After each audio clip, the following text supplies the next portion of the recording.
नमस्कार दोस्तों, आज पत्नी का महत्व एक प्रेरणादायक कहानी सुनेंगे। आज उठने में ज़रा सी देर क्या हो गई, आप तो मेरे मायके पर चले गए। सास ताने मारे तो समझ में आता है, पर पति से ऐसे शब्दों की उम्मीद मैं या कभी कोई औरत नहीं करती होगी। क्या औरत का पति के जीवन में बस एक सेविका जितनी भूमिका है? नेहा अपने पति से कहती है। मुकेश बोला, क्या गलत बोल रहा हूँ? मैंने तुम्हारे मायके में देखा है, जब तक तुम्हारे पापा दुकान नहीं जाते थे, तुम्हारी माँ आगे पीछे लगी रहती थी। एक तुम हो कि घर के फालतू काम में इतनी व्यस्त हो जाती हो कि तुम्हें यह भी ध्यान नहीं रहता कि पति के कपड़े में आयरन हुआ है कि नहीं। सॉरी कहने की जगह तेज आवाज़ में बात कर रही हो। नेहा बोली, मैं सॉरी आपको क्यों बोलूं, जब मेरी कोई गलती ही नहीं। मेरी माँ का पापा के आगे पीछे घूमना तो आपको दिखाई देता है, पर आपने ये नहीं देखा कि उनके जीवन में उनकी पत्नी का क्या महत्व और स्थान है। जहाँ आप मुझसे तेज आवाज़ और तू तड़ाक में बात करते हैं, आज तक मेरे पिता ने मेरी माँ को तुम नहीं कहा, हमेशा आप सबसे संबोधित करते हैं। मुकेश बोला, सुना माँ, इसके शौक तो देखो, ये चाहती है कि मैं आप कहकर बात करूं। अरे जाओ, पत्नियों को आप करके बात करते हैं। जा पति, अपने शौक मन में ही रखो, सपने वहीं देखो जहां पूरे हो सकते हैं। इतना कहकर मुकेश हंसने लगा। नेहा बोली, पति देव, इज्जत वहीं मिलती है जहां लोग इज्जत देते हैं। औरत कोई पैर की जूती नहीं होती जिसे आप बार बार ठोकर मारेंगे और वो आपको सर पर बिठाएगी।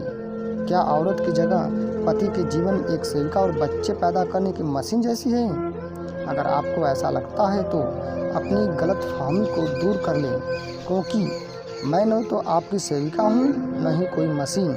नेहा की सास आशा जी बोली, अरे बहू, इतनी भी क्या गुरूर, अगर एक सॉरी बोलने से बात खत्म हो सकती है तो कह दो सॉरी। पतियों की तुलना तो परमात्मा के साथ की जाती है और तुम हो कि इस तरह से बात कर रही हो। नेहा हंसकर बोली, मम्मी जी, इस विषय में ज़्यादा कुछ कहना नहीं चाहूँगी, पर क्या आपको बेटी के जीवन में मेरा बस इतना ही महत्व है? जितना मैं जानती हूँ, देवी देवताओं में पहले देवियों का नाम लेकर उन्हें सम्मान दिया जाता है, तो क्या मेरे घर में मुझे और मेरे काम को महत्व नहीं दिया जा सकता?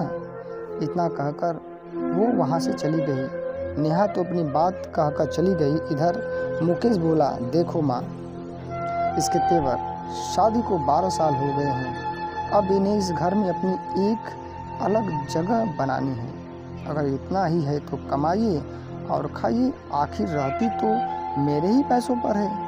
आशा जी बोली, बेटा, अब मैं इस उम्र में तुम्हारे कपड़ों में आयरन तो नहीं कर सकती, तो तुम खुद ही कर लो। थोड़े दिन छोड़ दो बहू को, कल को जो तुम कहोगे आखिर उसे वही तो करना होगा। इतना कहकर आशा जी भी अपने कमरे में चली गई और मुकेश को अपने कपड़ों में आयरन खुद करना पड़ा। कुछ दिन तक ऐसा ही चलता रहा। नेहा के घर काम करती, परंतु मुकेश का एक काम नहीं करती, जिससे मुकेश को बहुत परेशानी हो रही थी। एक दिन आशा जी बोली, बहू, आखिर ये कब तक चलेगा? नेहा बोली, जब तक कि आपके बेटे को ये एहसास न हो जाए कि उनके जीवन और इस घर में मेरा कुछ महत्व है, कम से कम तब तक तो ऐसा ही चलने दीजिए। आशा जी हैरानी से देखा, नेहा को देखती रह गई। एक दिन दफ्तर में मुकेश का मित्र बोला, मुकेश भाई, लगता है कि भाभी जी नाराज़ हैं, तभी आप आजकल ढंग के कपड़े नहीं पहनते और न ही टिफ़िन लाते हो। मुकेश को बहुत बुरा लगा। घर जाकर उसने नेहा को सुनाते हुए माँ से कहा, माँ, पत्नी अपना कर्तव्य भले न निभाए, परंतु पति अपनी कमाई से पूरा घर चलाकर अपना फर्ज निभाता है। नेहा को मुकेश की बातें बहुत चुभी, लेकिन उसने कुछ नहीं कहा। अगले दिन उसकी पड़ोसन वर्षा बातों बातों में बोली, भाभी विज्ञान और गणित में आपकी पकड़ बहुत अच्छी है, तभी आपके दोनों बच्चों के अंक बहुत अच्छे आते हैं। आप किसी स्कूल में या फिर ट्यूशन क्लास क्यों नहीं शुरुआत करती? कमाई भी हो जाएगी और हमारा भी भला हो जाएगा। वहीं बैठी आशा जी बोली, वर्षा बेटा, मेरे मुकेश की कमाई कोई कम है, फिर बहू उसको ये सब करने में क्या ज़रूरत है? वर्षा बोली, चाची जी मेरे कहने का वो मतलब नहीं था, और यहाँ बात पैसों की नहीं है। आप भाभी के हुनर को कम मत आंको। अक्सर घर की औरतों को लोग महत्व नहीं देते हैं, जैसे घर की मुर्गी दाल बराबर। इतना कहकर वो हंसने लगी और थोड़ी देर बाद चली गई। वर्षा की कही गई बात नेहा के दिमाग में चल रही थी। आशा जी बोली, बहू इसकी बातों में मत आना। बच्चों को पढ़ाने और 4 पैसे के चक्कर में कहीं अपने घर के लिए समय न मिले, क्योंकि मैं इस उम्र में घर के काम नहीं कर सकती, पहले कह देती हूँ। इतना कहकर आशा जी चली गईं। अगले महीने वर्षा की मदद से नेहा ने अपनी गैराज में ट्यूशन शुरू कर दिया। देखते देखते 10 से 15 बच्चों का 2-3 बैच बन गया। अच्छी खासी कमाई होने लगी और नेहा घर के काम भी वक्त पर कर लेती थी। इस बात से आशा जी और मुकेश बहुत नाराज़ थे। कुछ समय ऐसा ही चलता रहा। एक रोज़ मुकेश दफ्तर से थका हारा लौटकर जल्दी आया था। नेहा उस वक्त बच्चों को पढ़ा रही थी। उस रोज़ मुकेश को एहसास हुआ कि पहले जब वो दफ्तर से जल्दी या देर से आते थे, नेहा गर्मा गर्म चाय और नाश्ता देती थी और बदले में बस सम्मान जनक कुछ शब्द ही चाहती थी।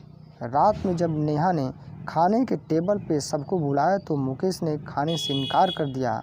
आशा जी बोली, बहू कहीं तुम्हारे महत्व के चक्कर में तुम्हारी गृहस्थी न बिगड़ जाए। नेहा बोली, मम्मी जी तो क्या मैं गलत हूँ? क्या मेरा इस घर में या आपके बेटे के जीवन में कोई महत्व नहीं है?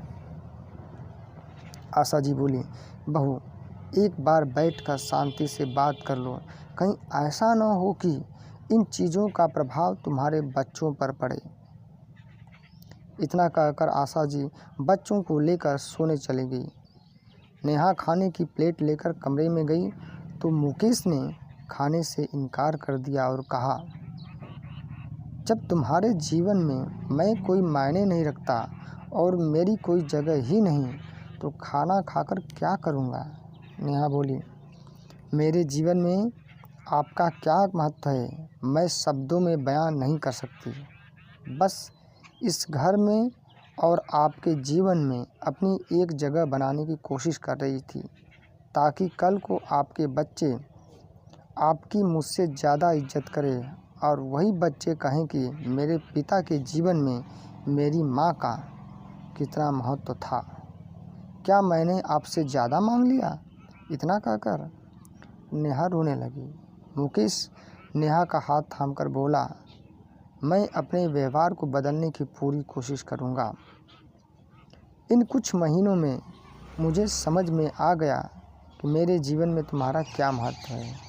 अगर आदमी जीवन रूपी घर की छत है तो उस घर की नींव एक औरत भी होती है। मैं अपनी सारी गलतियों के लिए माफ़ी मांगता हूँ। और नेहा ने भी बात को वहीं ख़त्म किया। अगले दिन मुकेश अपने छोटे मोटे काम खुद करने लगा और नेहा को पूरा सहयोग करता था। आशा जी बेटे के लिए खुशी थी, परंतु बहू की बात उसने मान ली। इस बात का उन्हें बहुत मलाल था, क्योंकि अब खुद से ज़्यादा वो पत्नी को महत्व देता था। तो कहीं न कहीं आशा जी को अपना सिंहासन हिलता हुआ नजर आया। दोस्तों, इस कहानी से आपको क्या शिक्षा मिलती है, कमेंट में अवश्य बताइएगा। Thank you for watching.